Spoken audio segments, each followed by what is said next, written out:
Hello दोस्तों, Buddha academy की test series part first में आप सभी का स्वागत है। तो डिक्टेशन स्टार्ट करते हैं। स्टार्ट।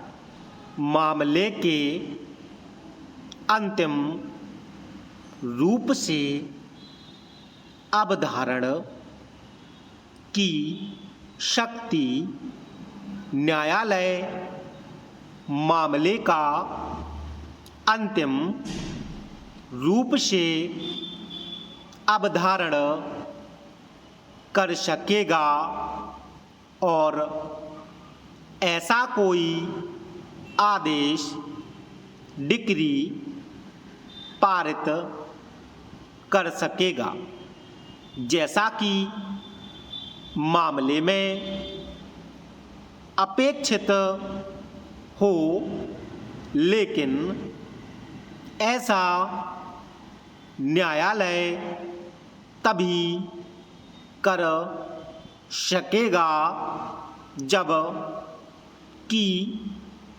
अभिलेख पर पर्याप्त साक्ष्य विद्यमान हैं जिसके आधार पर निर्णय दिया जा सकता है।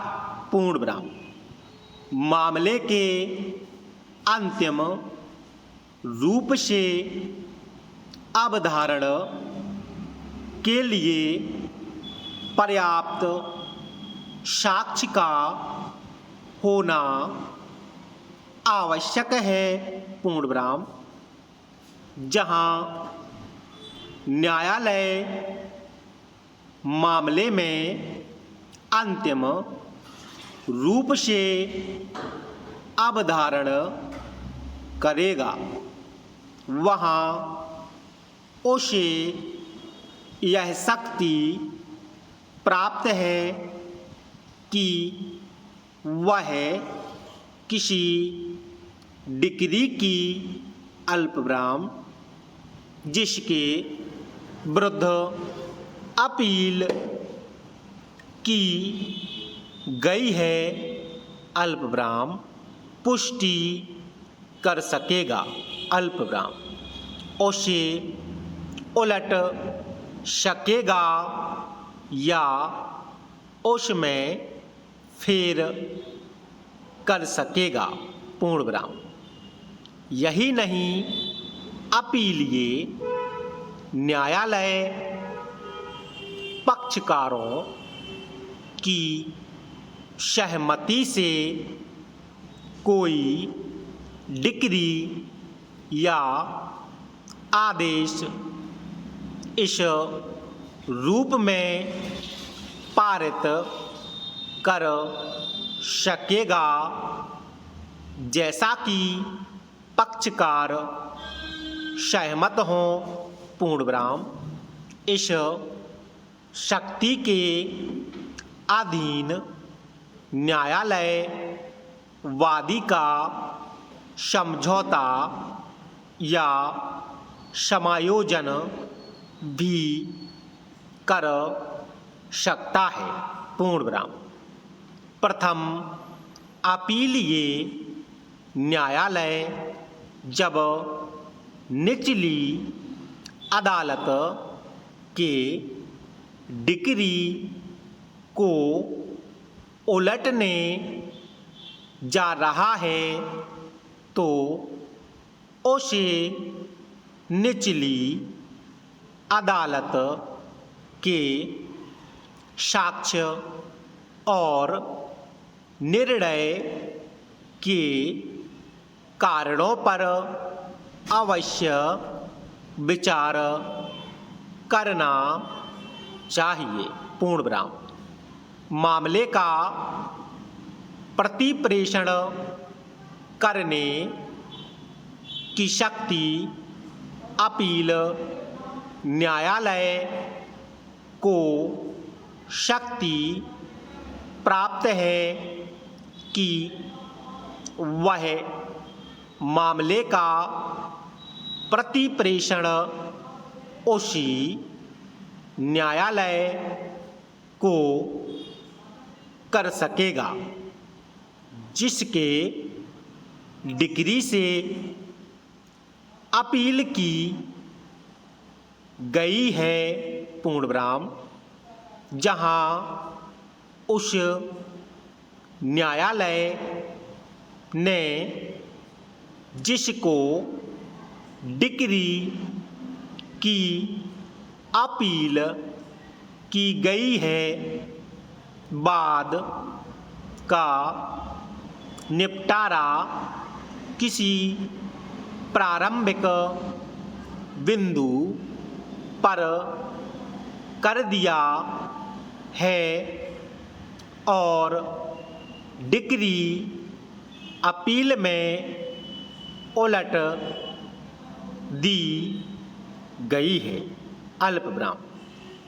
वहाँ यदि अपील न्यायालय ऐसा करना उचित समझे तो वह मामले का प्रतिप्रेषण कर सकेगा और यह अतिरिक्त निर्देश दे सकेगा कि ऐसे प्रतिप्रेषण मामले में कौन से विवादक या विवादकों का विचारण दिया जाए पूर्ण विराम। जब मामला प्रतिप्रेषित कर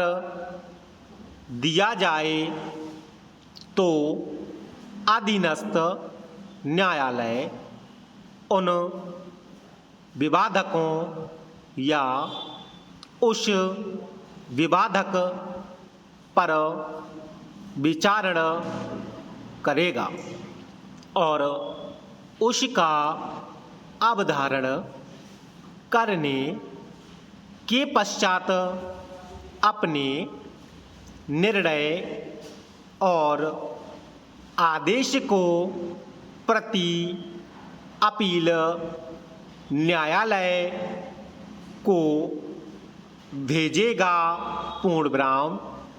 यहाँ यह जान लेना आवश्यक है कि प्रारंभिक बिंदु से क्या तात्पर्य है पूर्ण विराम।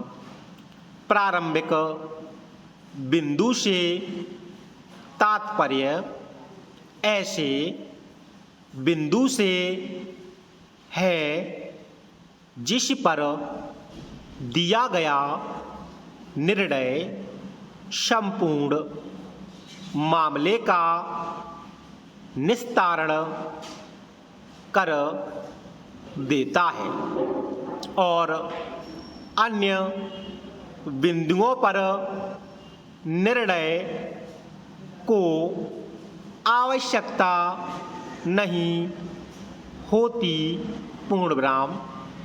ऐसा बिंदु तथ्य का भी हो सकता है और विधि का भी है पूर्ण विराम। जैसे जहाँ बाद अधीनस्थ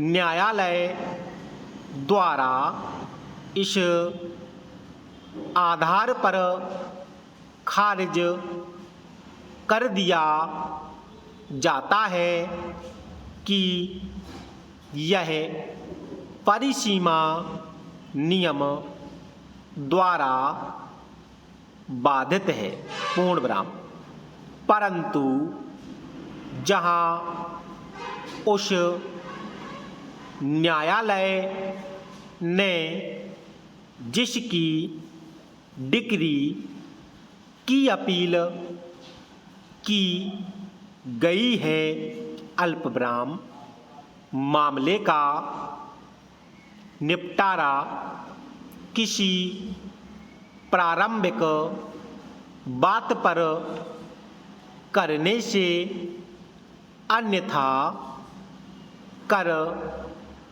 दिया है और डिक्री अपील में उलट दी गई है। पूर्ण विराम, स्टॉप।